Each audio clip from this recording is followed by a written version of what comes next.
I'm just going to be honest. This is a huge issue, and that is the income for Uber and Lyft drivers is not changing whatsoever and has been roughly the same, if not getting worse, in the past 10 years. Now, this is a video I've wanted to film for a while. This is gonna be like an unedited fireside chat style video. I know I haven't posted a video in a while. I've been super busy. I'm finishing up my 9th full-length album and I've had a lot going on. But this is a video I've wanted to talk about. I've briefly touched upon this in a couple prior videos. And that is this, to sum it up, also I'm gonna go more in depth. But the short answer, because I hate wasting people's time, is this. When I first started driving, I actually did look into this because I kind of forgot. I signed up for Lyft. I initially signed up for Lyft at the end or December of 2014. I did my first ever ride in January 7th it was. So January 7th, 2015. Now, since then, it's been, 8 or 9 years, right? Going all the way up to the time of this video. And when people ask me, way back when, how much do you make as a driver? I'd say, on average, fluctuates, it changes, depends on all these different factors, but around $20 to $25 an hour. And the irony is, fast forward all the way to now, when people ask me, okay, Mark, just out of curiosity, I'm considering driving now. What is the average? I'd say $20 to $25 an hour. And it's very, very frustrating that if you look at the timeline and the progression of ride sharing and everything that's going on, which I'm going to touch upon in this video, the amount of money that a rideshare driver makes has not changed pretty much at all. And if you think about it, with things like inflation, the cost of gas increasing, maintenance on your car is going up, all these different factors, as we all know, that are contributing to just the lifestyle and the life we're living in right now in terms of the economy and everything going on. Uber and Lyft drivers should be getting paid more. But the irony is, not only is it plateauing, in my opinion, where I don't really see the pay changing that much. There is an asterisk on that, I'll talk about that. But also the fact that a lot of drivers now are making less than before, while their expenses are now increasing more than ever before. And I hate to say it, it is a very unfortunate time to be a rideshare driver. There's a lot of pros and a lot of cons to it. And I've said before on this channel, I've interviewed hundreds of drivers, both online and offline. And it is a very tricky landscape of what's going on right now. Now, first off, there have been articles, I have talked about them, with Lyft and Uber that have stated that things have never been better. That, for example, Lyft stated that the driver on average makes $36 an hour. However, I looked into that. Their term of what an hour is kind of misguided. Their view of $36 an hour is getting the ride, or the notification, to get a ride. You drive to pick somebody up, you drive them, that is an hour. On average, I say drivers do anywhere between 2, maybe 3 rides an hour. So there's a bunch of different pockets where you're not making money. So I think that's why $36 an hour is inflated. Never mind, this does not include things that you're an independent contractor, for example, meaning, yeah, it's 36, but you're gonna pay taxes on that. Depreciation on your car, of course, gas, all these maintenance, all these different things that just result as being a rideshare driver. And I hate to say it is very unfortunate that as time has been going on and on and on, it's becoming less worth it to be a rideshare driver. Now, might as well say, to make things fully transparent, I have interviewed drivers that love doing it, right? I've interviewed a lot of drivers, and I think it's like a 75-25 split I have found in my own research. That 75% of drivers are like, this is the worst thing ever. It's never been a worse time to be a rideshare driver. I'm gonna get another job, right? But 25% of drivers are like, oh, I'm making more money than ever before. I've met numerous rideshare drivers who are making 6 figures.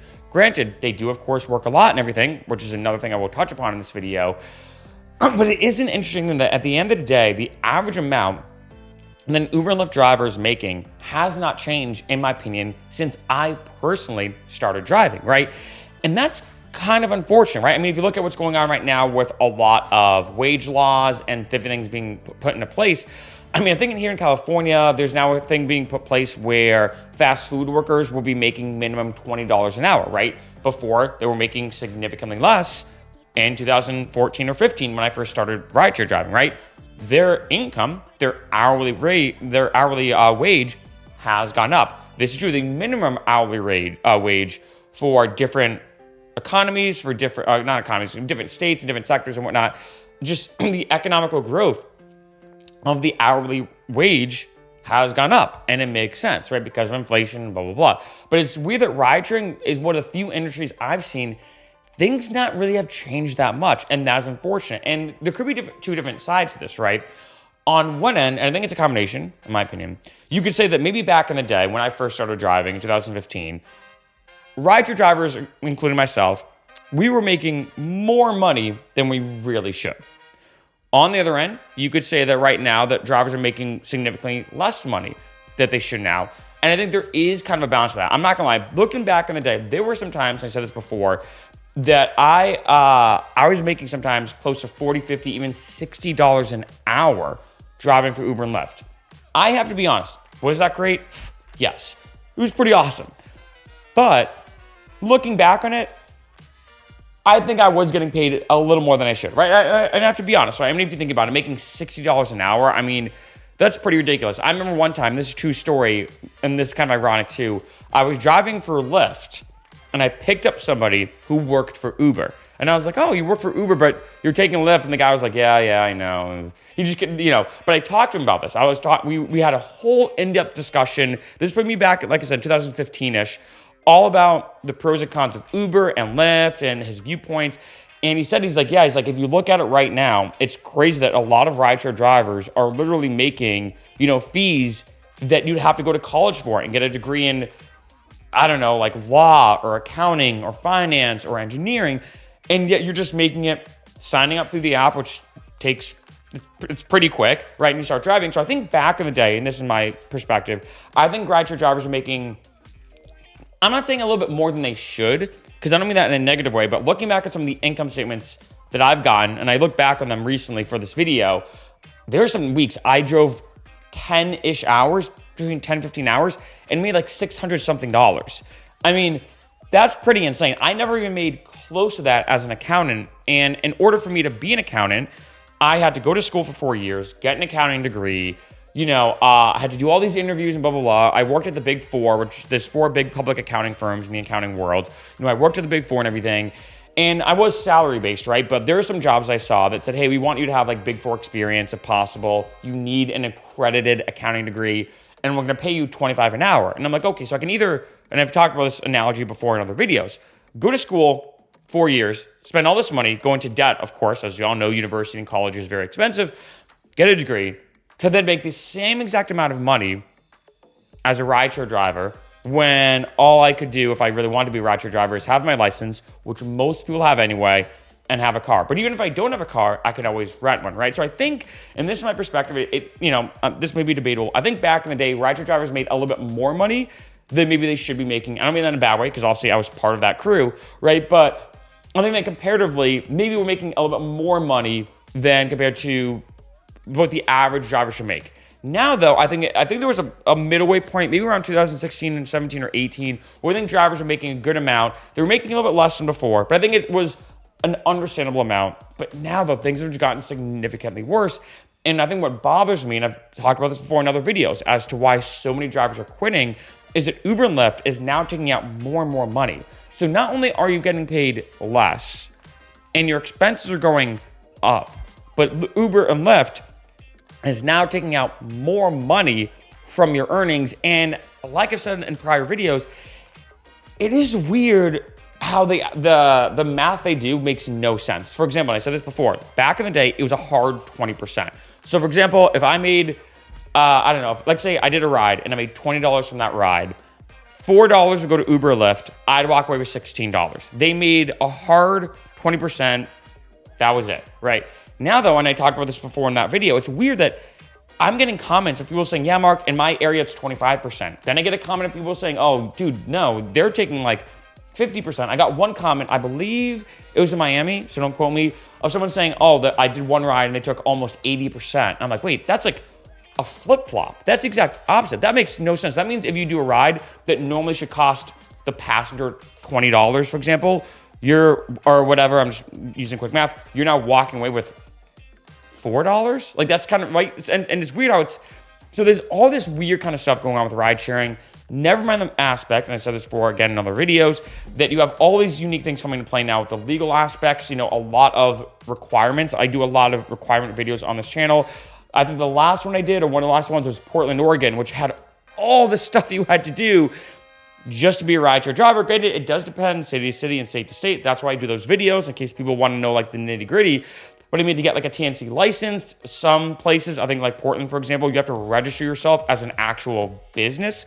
There's a whole can of worms that comes with that. So it's like with all these little things coming into play, before, and I remember way back in the day when I first started driving, rideshare driving was kind of like this gray area where I think people didn't really know exactly where to put it in, right? They're like, are you a business or not? Are you a commercial driver, like a limousine driver, for example, or a taxi driver, or not? Is this a business in a sense, but also it's your personal vehicle? So super, super gray area. Now I think as things are kind of fitting into place, so to speak, as we now find ride sharing is a huge prevalent aspect in our society, it is becoming interesting that I just don't know as the future goes on.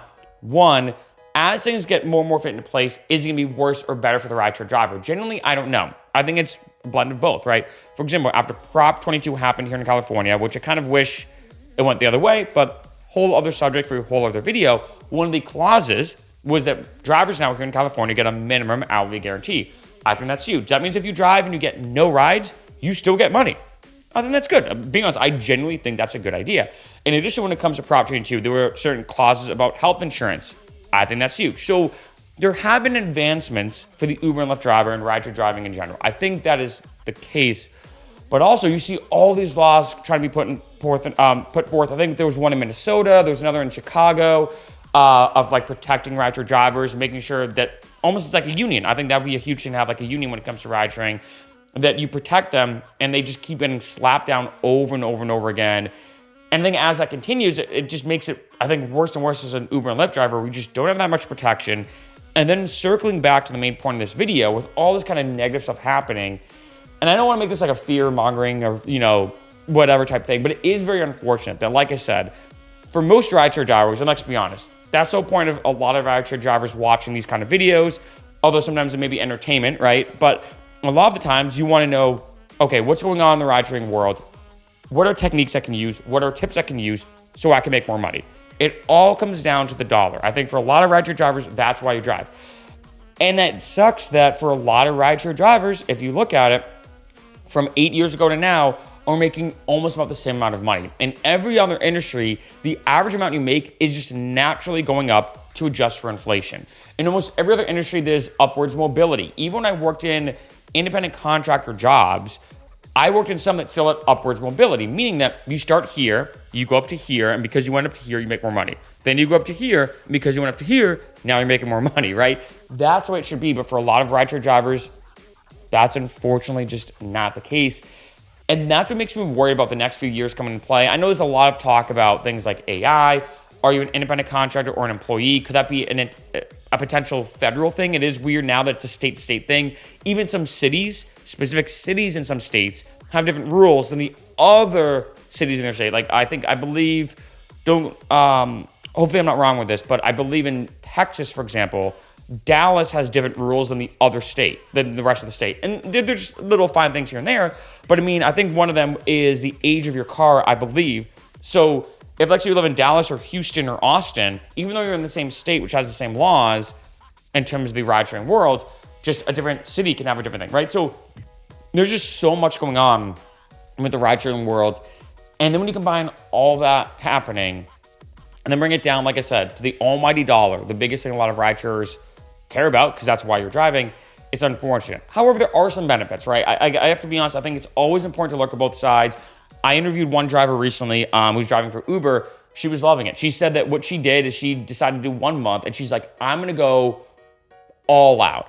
I'm going to go straight to the wall, so to speak. She had a different phrase, but this is YouTube, and I don't want to swear in a sense. But anyway, she's like, I'm going to go all out to the wall for the entire month. And she told me she made about 10K. 10K, she said, for the entire month. But she said she was like, look, I worked every day, I think except 1 or 2 days. I'd wake up, drive, go to bed. And she's like, I did that for a straight month and I made 10K. And on one end, like, I know she could have probably made more. She probably should have gotten more. I can't remember how many hours she drove, but it was an insane amount. I want to stress that. And especially compared to the fact that she was driving and getting paid the exact same amount that I probably was 8 years ago. However, on the other end, it is pretty crazy to think that compared to any other industry I can think of, if like say you have that aggressive grind mentality where you're like, look, I just really want to make a ton of money this month. I have a bunch of bills to pay off. I want to save up for a huge vacation. I want to, I don't know, I'll pay off a bunch of debt, right? You can get in your car, work as much as you want. In a sense, they do cut you off because of like certain laws. I think it's like maximum 12 hours of driving a day or whatever it is. They're of course going to cut you off at some point, but you could pretty much work in a sense, infinite amount of hours. And the fact that you walked away with 10K, to me, that's kind of a cool story. It's a very kind of unique thing that I can't think of any other industry. You know, I mean, if you look at even like things like bartending or whatever, where I used to be a bartender, you can make a lot of money from tips, don't get me wrong.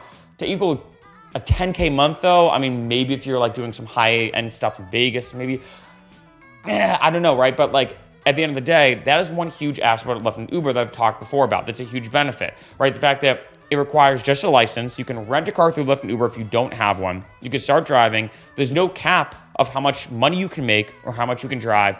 And if, let's say, like she did, you want to have an insane month, you can. You can go all out and make, like she did, 10K. And like I said, I've met a lot of other drivers too who make over 6 figures. Granted, I think she was kind of an exception. I think she was kind of someone who just kind of got into ride sharing and just went all out for a month. Most ride share drivers that I have talked to are making 6 figures. I find usually work about 4-ish days a week, and they kind of optimize their strategy. They're usually just driving with Uber, I have found. In addition, they hit all the bonuses, they do all the incentives, blah, blah, blah, right? So it does depend upon the area, but I mean, I've met a lot of rideshare drivers who love it, who say they're making great money, they have a flexible schedule, instant cash outs, blah, blah, blah, all the benefits we know. But at the end of the day, one huge problem, one huge issue that I'm kind of worried about that I've not seen change at all, and if anything has gotten worse, is just the fact that rideshare drivers are making the same they were before with no upwards mobility, no kind of like boost in their income in sight, right? There's been no talk of that. And as the economy is getting worse, as maintenance and depreciation and gas and everything is getting more expensive to be a rideshare driver, and with Uber and Lyft taking more money out of your income than ever before, I don't know what's going to be happening in the next few years.